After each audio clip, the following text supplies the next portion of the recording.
भारत माता की, भारत माता की। नरेंद्र मोदी गारू नायकत्वम, नरेंद्र मोदी गारू नायकत्वम। आज के इस सभा में उपस्थित भारत के यशस्वी प्रधानमंत्री, हम सबके प्रिय सम्मानीय श्री नरेंद्र मोदी जी, आज के कार्यक्रम में इस विजय संकल्प रैली में मंच पर उपस्थित भारतीय जनता पार्टी के सभी पूर्व राष्ट्रीय अध्यक्ष, मंच पर उपस्थित हमारे सभी प्रदेश के मुख्यमंत्रीगण, केंद्र सरकार में मंत्रीगण, वरिष्ठ नेतृत्व, सम्मानित मंच और यहां इस विजय संकल्प रैली में एकत्र आए इतनी बड़ी संख्या में हमारे तेलंगाना के सभी नौजवान साथी, सज्जन वृंद, मीडिया के मेरे साथी, प्रिंट मीडिया, इलेक्ट्रॉनिक मीडिया के मेरे साथी, आज भाग्यनगर में जिस तरीके से अपार जनसमूह आज अपने प्रिय नेता भारत के यशस्वी प्रधानमंत्री जी को सुनने के लिए आतुर है, ये बताता है, ये जो मैं उत्साह देख रहा हूं, ये जो मैं जोश देख रहा हूं, ये जो मैं संख्या देख रहा हूं, यह मुझे इस बात के लिए आश्वस्त करता है कि आने वाले समय में तेलंगाना से केसीआर का जाना तय है और भारतीय जनता पार्टी का आना निश्चित है। मित्रों, मैं आपके और प्रधानमंत्री जी के बीच में बहुत देर नहीं रहूंगा। मुझे मालूम है कि आप सब लोग उनको सुनने के लिए आतुर हैं, लेकिन मैंने तेलंगाना की बदलती तस्वीर देखी है। मैं विधानसभा के चुनाव में यहां चुनाव का प्रभारी था। उस समय का वातावरण भी मैंने देखा है और उसके बाद का भी मैं वातावरण देख रहा हूं।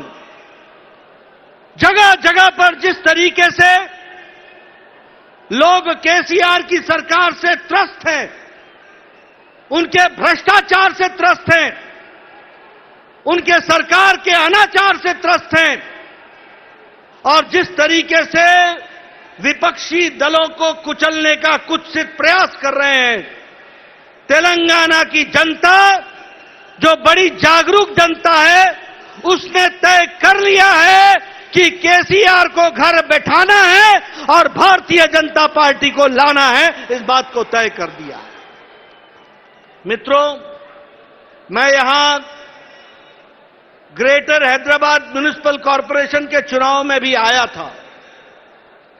उस समय पत्रकार बंधु कहते थे कि भारतीय जनता पार्टी का क्या भविष्य है, और हमने कहा था कि हमें ग्रेटर हैदराबाद म्युनिसिपल कॉरपोरेशन में अभूतपूर्व सफलता मिलेगी और हैदराबाद की जनता ने आशीर्वाद रखा था और एक तरीके से भारतीय जनता पार्टी का चुनाव में आशीर्वाद आपने देकर के भारतीय जनता पार्टी का दबका बनाया था। लेकिन आप वहीं नहीं रुके। आपने दुबाका के चुनाव में जिस तरीके से रघुनंदन के माध्यम से धमाका कर दिया और एटला राजेंद्र के माध्यम से हुजूराबाद में हजूर को घेर दिया, गिरा दिया, ये बताता है कि आने वाले समय में भारतीय जनता पार्टी को आपने आशीर्वाद देना तय कर लिया है। सभी मुद्दों के बारे में प्रधानमंत्री जी चर्चा करेंगे, लेकिन जब आप नीलू की बात करते हो तो मैं यह जरूर कहूंगा कि पानी के बारे में चर्चा करते करते कालेश्वरम प्रोजेक्ट 32,000 करोड़ से आज 1,32,000 करोड़ पहुंच गया। ये केसीआर का एटीएम बन गया, ये आपको समझना चाहिए।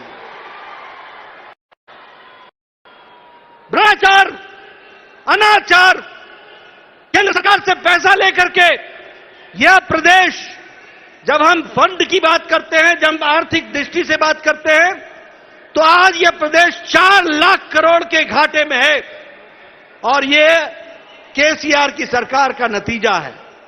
और जहां अगर मैं बात करूं रोजगार की, तो केसीआर की तरफ से, केशव चंद्रशेखर राव की तरफ से लोगों को रोजगार मिल चुका है। लोगों को रोजगार कैसे मिल गया है? लोगों को रोजगार इस तरीके से मिल गया है क्योंकि उसके नाम पर रोजगार का है। उसका बेटा, उसकी बेटी, उसके 2 दामाद खुद ड्राइविंग सीट पर, कार फुल है, हाउस फुल हो चुका है, अब कार में जगह नहीं है, रोजगार फुल हो चुका है। यह हमको समझना चाहिए। मित्रों, ऐसी भ्रष्ट सरकार को रहने का कोई अधिकार नहीं है। बहुत से मुद्दे हैं, इस पर चर्चा होगी। जो आशीर्वाद प्रधानमंत्री जी ने तेलंगाना को दिया है, वो सही मायने में धरती पर नहीं लग रहा है।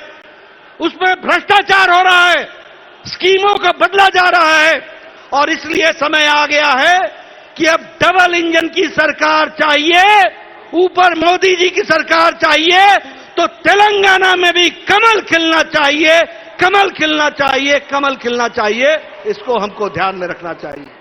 मैं पुनः आप सबको धन्यवाद देता हूं और आपके और प्रधानमंत्री जी के बीच में ज्यादा समय न रहते हुए हम सब लोग प्रधानमंत्री जी को सुनने के लिए आतुर हैं।